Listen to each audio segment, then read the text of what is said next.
Welcome to episode 4 of Podcast Payoffs. My name is Gord Vickman, here with Dan Sullivan. Dan, having a blast on this brand new series here. We're sharing some philosophy and some tips and some things that you need to keep in mind about the storytelling element for those who are interested in podcasts. And we're doing this series because we had been approached by coach clients a lot after they had sort of gleaned an interest in podcasting from the shows that you do.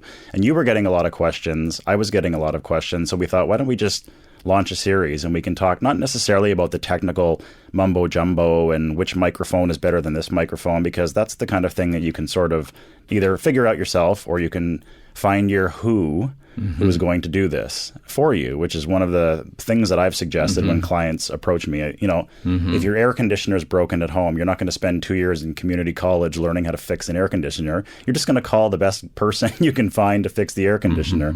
So that concept of who, not how, to help you get your show from a technical standpoint off the ground. But then a lot of people were asking additional questions about, well, how can I fill out the show? What are the kinds of things that I can talk about? And that's what we've been discussing, you and I, on the first few episodes of the importance of storytelling and the importance of being relevant and the importance of being interested. Not being interesting. Okay. First of all, being interesting requires that you constantly be interesting in a new way or it wears out really fast. You know it from show business that somebody's a hot new star, but they kind of have a rut that they get into, and it's really hot, and then it's still warm, and then it starts getting lukewarm, and they've been locked into being this type of person. You know, this happens in drama. You know, there are stars. When you go there, it doesn't matter what character they're playing. It's actually the star's personality.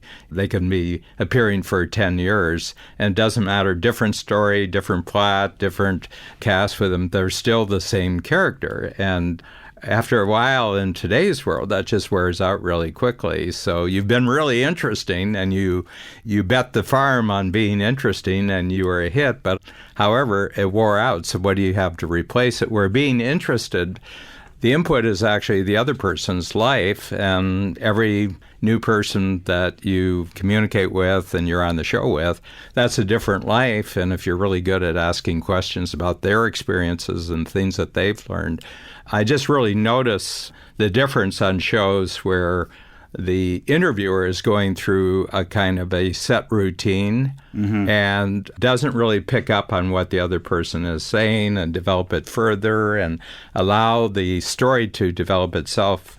And you can tell that this person really, really isn't interested in who they're talking about. They've got a shtick. It's a formula. And I think formulas wear out really, really quickly in this listening mode, especially because we like this constant, I wonder what's going to happen next. Gee, I wonder where this is going.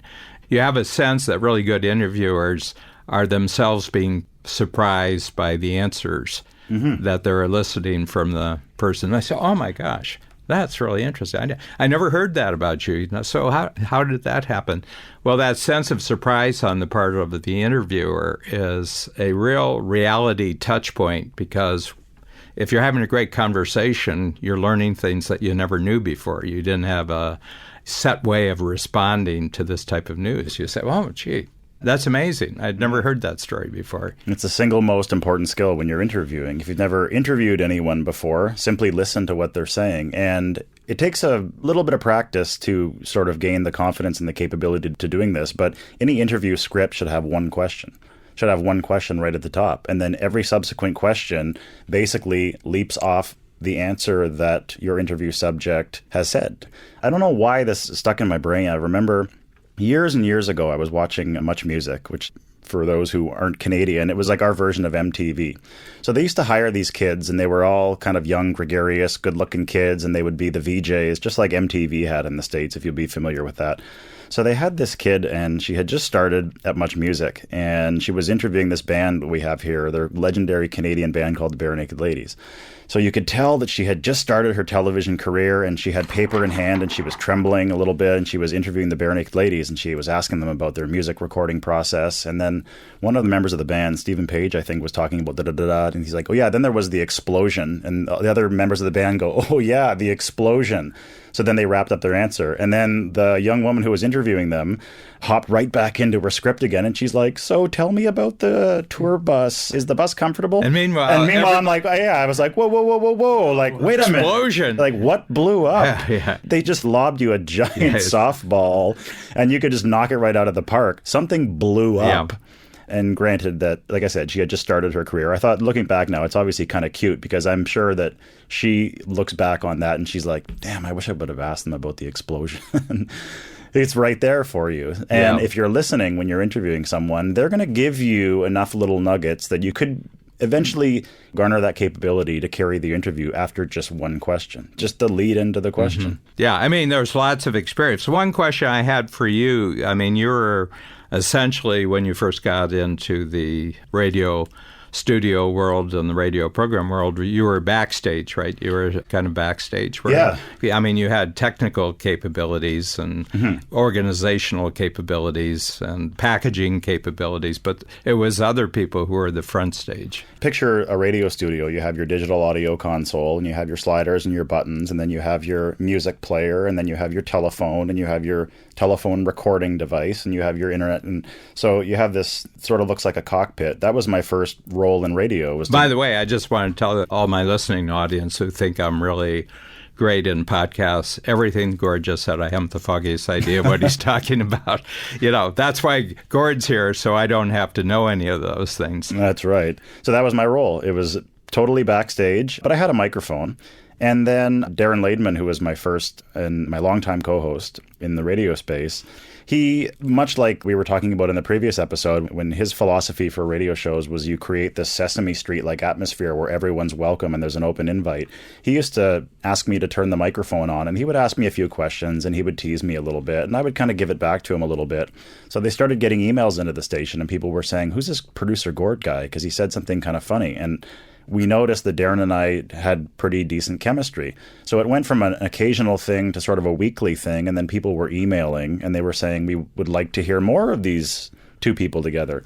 So then it became a daily thing, and then it became an hourly thing, and then eventually my program director just said, do you want to join the show as, you know, a full throttle co-host? And I said, that's kind of unexpected, but sure. And then that is basically where it all started. That's what kicked off the 10-year on-air career. But I was totally backstage. That's all I wanted to do. I just wanted to fly that proverbial helicopter and keep the show on the road, and then it just turned into a front stage thing.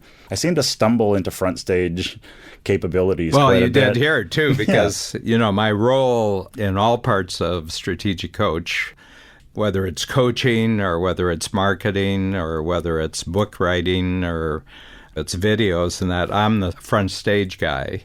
But the moment that I started to interact with you, because you filled a huge backstage role that was essentially a vacuum, not the technical actually recording of that, you know, we could produce the material, but keeping a handle on the universe of new podcast series, and these accumulate. And the neat thing, and I'd like you to talk a little bit about this, is that the neat thing about podcasts is that when you discover a podcast series, it may have been already in operation for 2 or 3 years, and there's 60, 70 episodes. Yeah. Every one of those episodes is brand new material for you. They're not old podcasts because each new discoverer of a new podcast series, they've got the complete inventory, and each of those is a brand new presentation, new idea, even though it's 3 or 4 years old. 100%. It's like a living asset, always. One of the things that we have here at Coach, on our website, strategicpodcasts.com, we have living assets from your Inside Strategic Coach series with Shannon and all the Multiplier Mindset episodes. People who want to learn coach concepts, people who perhaps in our sales department who have the capability to close, they have these little nuggets of information called the archives, where they can simply go and share that link with a prospect or someone who maybe heard of a concept and they want to go and learn more about it. We have this entire stock of shows that people can send others back to and learn about your thinking and Shannon's thinking and the way that it was done back then, and also how they live online. As your new concepts and your new tools come to be and you flesh them out, they just get added to that whole stock, and it's there forever, and anyone can access it. I'm a big detective story reader. I grew up a reader, so I still read an enormous amount, but mostly fiction rather than nonfiction right now. And I come across these writers who've been writing for 15 years, and they've got 35 books. I'll just at random read one of them, and I say, wow, this is a whole new universe, And then there's just this delicious, incredibly enjoyable experience for about 3 or 4 months where I just devour all 35 of them, but it's all brand new, even though that world has existed out there unbeknownst to me for 15 years. And you're just tapping into what you call a living asset. Yeah. So as an entrepreneur, that can live online for you too. If you're thinking about starting a podcast, it doesn't matter what industry you're in, your story will be there for your prospects and clients or anyone who wants to learn about your entrepreneurial vision. They're there for you, and you don't even have to do anything. They can access these while you're asleep. It's super easy to listen to them. And like you said, once people know where to go to find this stuff, they can go back to the well as many times as they want. Some of our clients have study groups. So, they read something and they discuss it. But more and more, I'm noticing they're just sending links to podcasts, which in some cases, in my cases, the multiplier mindset generally don't go beyond 8 minutes. It's a single thought. It's got 3 points. It's got a beginning, and then I loop back the lesson to the beginning. And you can just send those out. You could send out a 5-minute, a 3-minute, and an 8-minute, and then they discuss it. Something that's 3 minutes is not boring for people to watch if they're going to talk about it afterwards, And so it generates conversation. So one of the great lessons I learned about the online marketing world right from the beginning was by a real pioneer by the name of Eben Pagan. Eben lives in the Miami area, and he's super interesting himself, but he's super interested. But he really noticed in the early days of online marketing that the more really valuable stuff that you gave away for free, the bigger your reputation got, because there's an unconscious message. If they're giving this to me and it's so useful and it's for free, I wonder what the stuff is like that I actually have to pay for. And he said, you just keep extending the free line, So what would you say our output is in a quarter? How many hours of output with the now 10 series that I have? It's easily 40, 30, 40 hours of news. It's got to be, yeah. I think we're tickling 30 or 40 hours. Yeah, and I have a big thing. If I don't have anything to say that day, don't do the podcast that day. The number one rule is that there's something I have to say, that just knowing that my entrepreneurs, because I'm really geared to the entrepreneurial world, that this will be valuable for the entrepreneur, whether they ever meet me or not, whether I ever get $1 from them or not, it doesn't matter. I'm doing good. I mean, you got to be sharp-minded about this, but you also have to be good-hearted about that, because that gets picked up very easily. First of all, is it relevant, but does this person mean well? Does this person really want me to get better? That kind of touches on the evolution of podcasting as well, because you used to hear this a long time ago. People would say, well, if you want to be an authority in your industry, a podcast is a great way to be an authority. You can be an authority. You can be the authoritative figure in the insurance industry if you get a podcast. I remember thinking, when I used to hear that all the time, something didn't sit right with me about being an authority, because I always thought, well, why can't you just be relevant to the people that you're trying to appeal to, as opposed to being like an authority figure? Like you picture this guy with like a crown and a scepter and a robe on, barking from this throne of authority. Well, why can't you just be relevant instead of trying to be that authority figure that knows everything and you can't listen to anyone else? Because there's a lot of things that we talk about here at Coach, and you're always interested in other people's thinking. And the whole point of Strategic Coach is thinking about your thinking. You've never told anybody what to think. You're not the authority on thinking. You're simply teaching people the methodologies they need to think about their thinking, not only in workshops, but in podcasts. It's a totally different way of thinking about sharing that kind of information and insight with people, is it not? Yeah, I would say that. First of all, it's my fascination, because somewhere along the line, it was fairly early, and I think the reason was that I spent a lot of time alone there's a big age difference between me and my next brother, and a big age difference the other way, too. I was around my parents, but my parents, they let me tag along, but they didn't make a big production about me. They weren't asking me, Dan, I just want to check, is this real quality time for you? They let me go to the market. They let me go buy seed. They let me go and visit with other farmers. And I just got to tag along, and then it was my job to make the experience interesting. It wasn't my parents' job to make it interesting. And I made it interesting because I would ask them, why do you do this? How does the market work? And I remember the first time my father took me to the big market. So we lived 60 miles from Cleveland, and you'd pick the crop that day, and then you had to package it. And then around 11 o'clock at night, you got in the truck and you drove to the market, because the buyers for the next day for all the stores and restaurants, they came at around 3 o'clock in the morning. And I remember really, really wanting to go, and everything. But, I was like 5 or 6. And then my mother said, I've talked to your dad about this, and he said he's going to be alert and careful about you and not going to let you wander around. But here's some rules. You got to stay with him all the time. You can't wander off like you are prone to do, because you could just disappear. And I don't want to be home worrying about you when you're down there. So, some rules. And I was cool about that. I was cool about the rules. If I followed them, it didn't worry my parents, And I remember going to this market. When you're, 3'8" or 4'2", the world seems a lot bigger.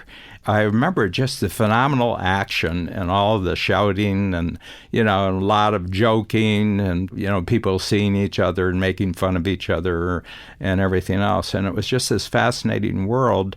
And I bet that gave me about 2 or 3 weeks of material to ask my father, well, who runs the market and how does the market work, and how did you find out about the market, and when did you go to the market the first time? And my dad, on his farm, because he grew up on a farm, his great role was he was the only child who could sell, so they could all create the crops and everything else, but Dad was the one who could sell. And that landed with me, that if you want an exportable skill that makes you useful anywhere in the world, you can't just do stuff. You have to be able to sell. You have to be able to communicate. That was really, really great for me.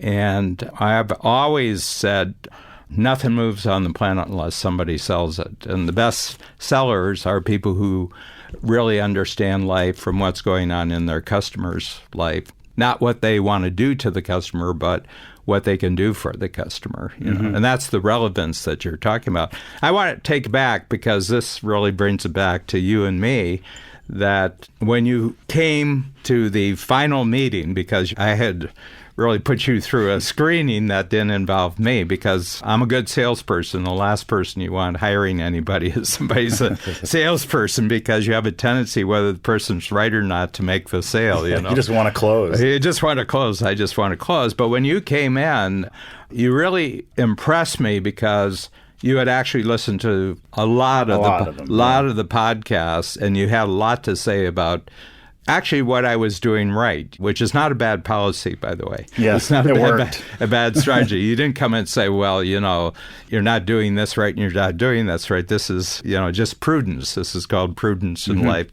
Tell people what they're doing right before suggesting how they can improve it. Yeah. But you told me a story about a podcast where I'd used a story about my father as the story, and it kind of impacted you on what I was willing to do and share on air. That's what I knew, that I had a lot to work with, because when we're talking about this issue of relevance, one of the most important byproduct of relevance, I guess, is the issue of being trustworthy, right? So there's that element of reciprocity there, but somebody has to go first.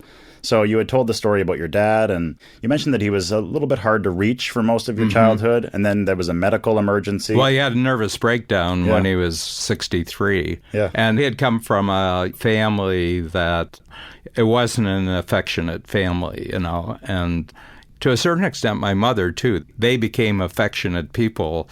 And it was their own growth that accounted for that, because it wasn't the environments that they came out of. And my father especially, he was admirable. He worked hard. He was there, but he wasn't really affectionate at all. And, just didn't like talking about personal stuff. And I dragged a lot out of him because of my questioning, but generally he wouldn't share things that were happening.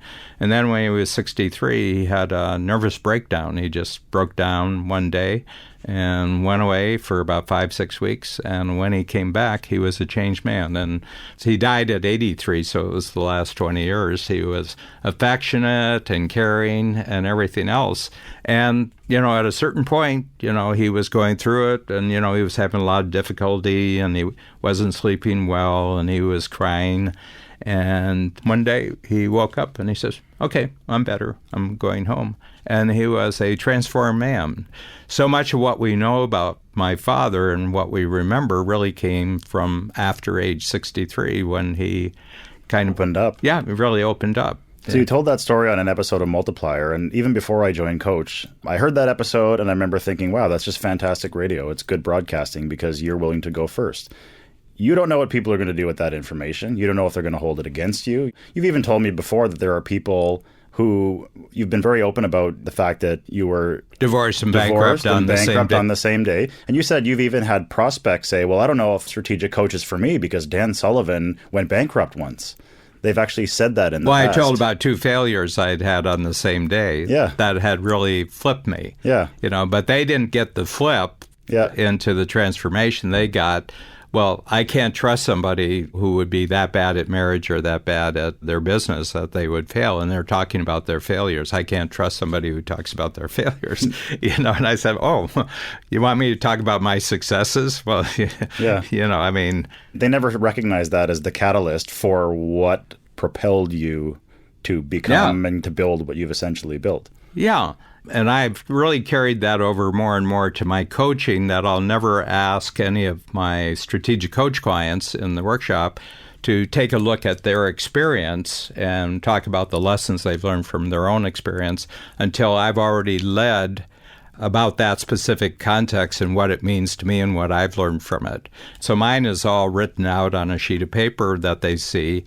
And I ask you got a blank sheet of paper. This is my filled-in sheet of paper, and this is my story, and this is what was bad about it. This was what was good about it, and this is the lessons I got from this. And it'd be interesting to see if you go through the same type of thinking, what you'll come up with. And then I'm going to have you share this with other people in the room.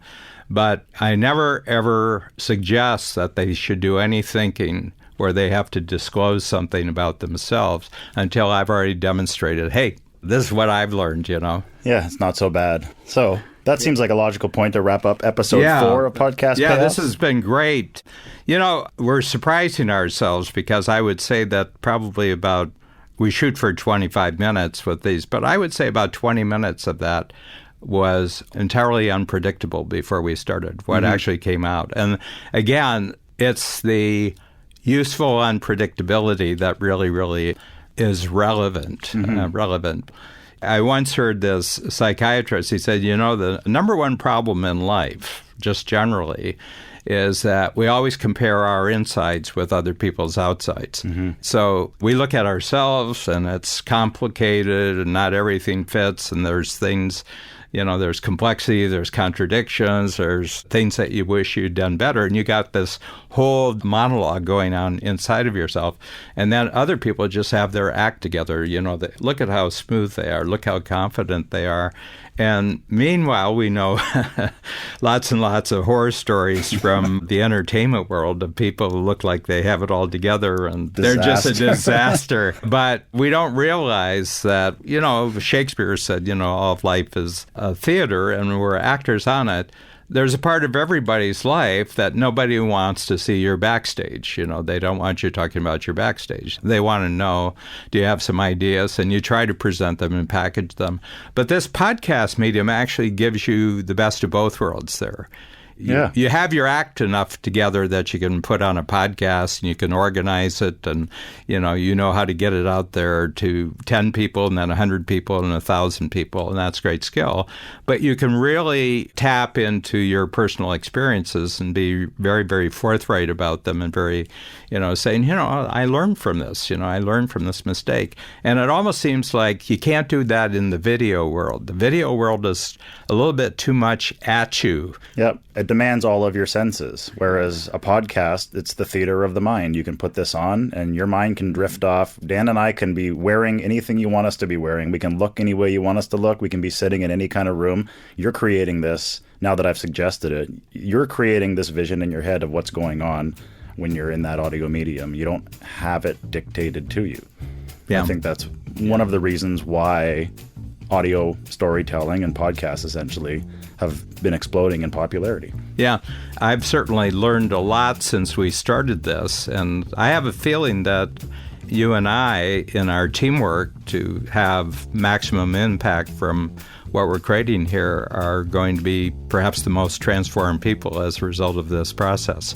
I certainly hope so. But that's a wrap on episode 4. Thanks, Dan.